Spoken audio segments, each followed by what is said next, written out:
Hello Internet, welcome to Game Theory. I am Lagoose, and today, and for the next few weeks, the theorist community will have to recover from big wounds, saying goodbye to MATPAT, the literal king of theories, who will soon be retiring. And since he's done so much, in order to help us get through this sad time, and to honor MATPAT's time as the host of Game Theory and 4 other channels, this is my very first theory video. Enjoy.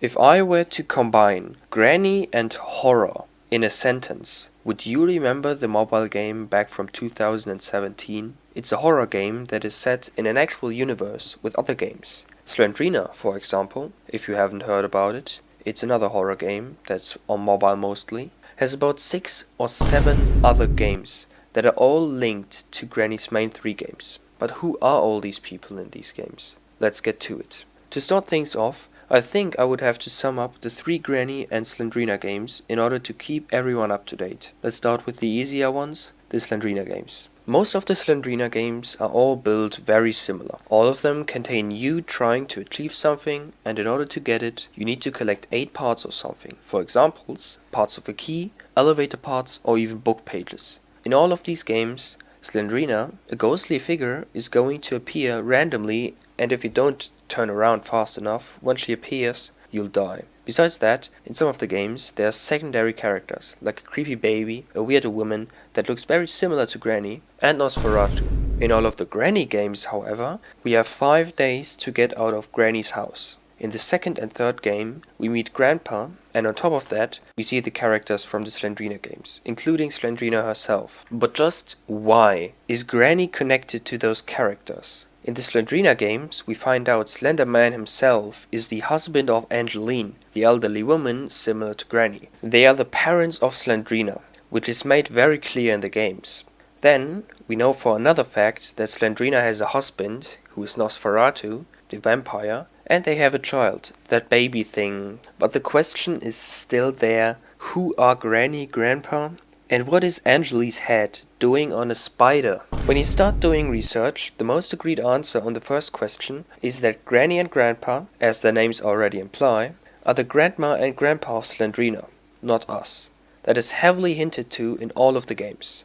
Since in Granny 2, for example, in the living room, you can see a picture of Granny and Slendrina together. In Granny 3, Slendrina is literally active and working just like in her games. And going back to chapter 1 of Granny, you can take a teddy bear and throw it into a baby bed, spawning Slendrina for a few seconds and unlocking a secret ending. On top of that, the other characters have already been revealed to be related to Slendrina in other ways. Just to give you most of the hints and to add this theory up, I'm just going to count all of them up. We find Slendrina's diary in Granny chapter 2, something that we only saw in Child of Slendrina after we collected all of the 8 metal parts. It's weird that it just be hidden here if it went to mend something. Slendrina's child, the baby, also makes the appearance as a dangerous character that you'll need to distract with some food in Granny chapter 2. If you kill it, Slendrina appears, and then she's going to start to cry. In chapter 1 again, Granny will chase you down wherever you are as long as you hold the teddy bear, which is also something you can find in a Slendrina game, Slendrina the School. Nosferatu's pet spider is found in the attic in chapter 1, and Nosferatu himself can be found dead inside of a coffin in chapter 2. Angeline is found in Granny chapter 1 twice. Once we free her from a hidden cell by placing a book onto a lectern, and after crawling out and vanishing, she drops a spider key with which we can access the crawl space area of Granny's house, in which we find a spider version of Angeline. This weird spider version of Angeline has her head stuck onto the spider. And it's not just the corpse head that is stuck onto the spider. The head moves, screams, cries out in pain if we shoot it, and even eats us once it catches us. Overall, I think we should be able to confidently say that Granny and Grandpa are the parents of Angeline, since Angeline looks like Granny, and together with freaking Slenderman, Angeline and Slenderman got Slendrina, who then with Nosferatu got the ugly baby we can find in some of the games. In the newest game, The Twins, we meet Bob and Buck, some seemingly random thieves, or at least they seemed random until a new updated version added Granny and Grandpa to that. That would, with me just guessing, since we have almost nothing to support any theories about the twins being related to the Granny family, maybe mean that Angeline had two brothers, Bob and Buck. Lots of people have speculated that Bob and Buck are the brothers of Granny, but I'd rather say they're her kids. Looking at Bob and Buck's design, they both firstly look way younger than Granny herself. On top of that, they also have a certain similarity to Grandpa, which would clearly indicate them being the parents. To add another big piece of lore, when you play the twins and you add Granny and Grandpa as the guests, you'll be able to find a Slendrina mask, which, if worn, convinces all of the characters that you are Slendrina, meaning they won't attack you. Granny can even emote hearts when she sees Slendrina. But besides those few loose pieces of evidence, there isn't a lot to go off. So we just can't be sure yet. Alright, and with that I think the family tree has been solved. Maybe, with that family tree,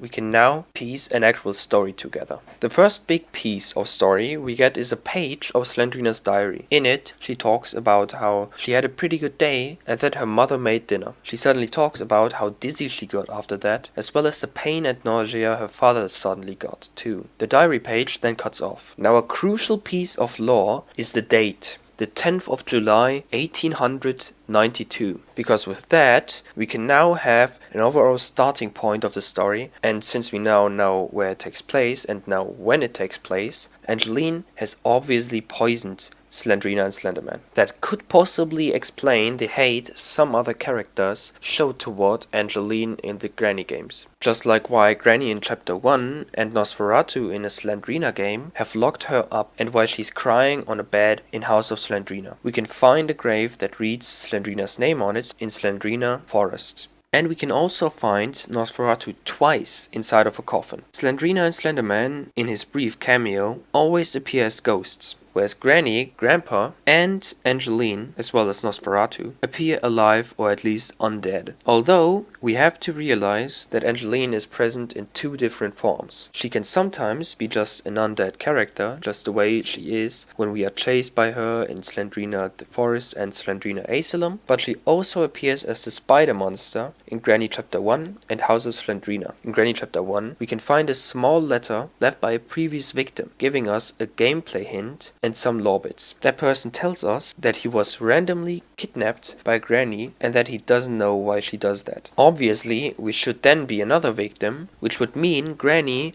has at some time in the timeline been going on a kidnapping rampage. This would then have to happen long after Slendrina's and Slenderman's death, since Slendrina can be found as a ghost, and it has to have happened after some Slendrina games, since Angeline is found locked up. On top of that, it would just make sense that Granny would go crazy and go on a rampage after her granddaughter was poisoned. If I were to make up a timeline, I'd say it all started with Granny and Grandpa just being people in the soon 1800s who got kids, Bob, Buck and Angeline, who then grew up to do their own things. Bob and Buck being criminals, and Angeline meeting Slenderman, with who she got Slendrina. Angeline at some point has had to have enough of Slenderman and Slendrina for some reason, we don't know that yet, and has poisoned them. And now, this is where it gets difficult to piece the timeline together, because now would have to come Granny's kidnapping incidents. In the cutscene of the beginning of Chapter 2, we wake up in Granny's house from Chapter 1, get whacked by Granny with a bat, and get driven to Grandpa's house. I would guess that Granny has actually gotten another house in order to do her kidnapping spree there, while Grandpa can take his nap in the other house. During that killing spree, Slendrina must have met Nosferatu. That would lead to the Slendrina games, in which Slendrina appears as a ghost, and her baby appears too. Eventually, Slendrina realizes that Angeline is the killer, which leads to Slendrina X, in which Nosferatu and Slendrina lock Angeline up. Slendrina and Nosferatu partly move into Granny's house from Chapter 2, after Slendrina has been summoned in the house of Granny Chapter 1. The pets and Angeline get moved into Granny's killing place. We, as the unknowing player, free Angeline, and she turns into a spider. Now would be the time for Granny Chapter 2 to come in. Nosferatu dies for some reason, and Slendrina's baby gets killed by the player, by us, leading her to cry and join Granny and Grandpa in the killing spree in Chapter 3. Now they continue their streaks of killing and kidnapping until the next person escapes, which will probably lead to Chapter 4. And when taking a look at the twin side of things. They never actually had anything to do with it, as it seems, and they just happened to hide inside a left prison. We as the player steal back stolen artifacts from them, and sometimes Granny and Grandpa visit them. But at the time, doesn't seem like the story's over yet. Developer, the developer, could always release a new Slendrina, Granny or Twins 2 game, and therefore I think we just need to stay patient at the moment. Before I end this video, I want to introduce something special about my theory videos. I decided that in every theory video I make, at the end of the theory, I point out what I've personally and what you potentially could have learned with this video. MATPAT inspired me to believe that education through theorizing about games is indeed possible. He convinced me because his videos were very educational for me, and I think lots of people don't believe that enough. In order to prove those people wrong and show you what you'll have learned in every theory video, I'm going to directly point it out. Here we go. In the making of this video, I have personally learned that theorizing is very difficult. On top of that, Buck is an actual name, and the name Bob was a nickname for Robert in the 1800s. Furthermore, it's easier to piece a story together once it's picturized. And lastly, you should never judge a book by its cover, because even bad quality games can have a deep story, and through that story you can potentially always learn something new. I think it was very interesting to take a look at the hidden story of Granny and her crazy family, because I haven't seen lots of people talk about it. If you like to, since all of this is mostly based on my speculations, I would always love to receive some opinions, not only on the theory, but the video itself. This is the first step for this channel to slowly turn into a theory channel, which I am personally looking forward to. And now, to respect the king of the theories, remember, that's just a theory, a game theory. Thanks for watching.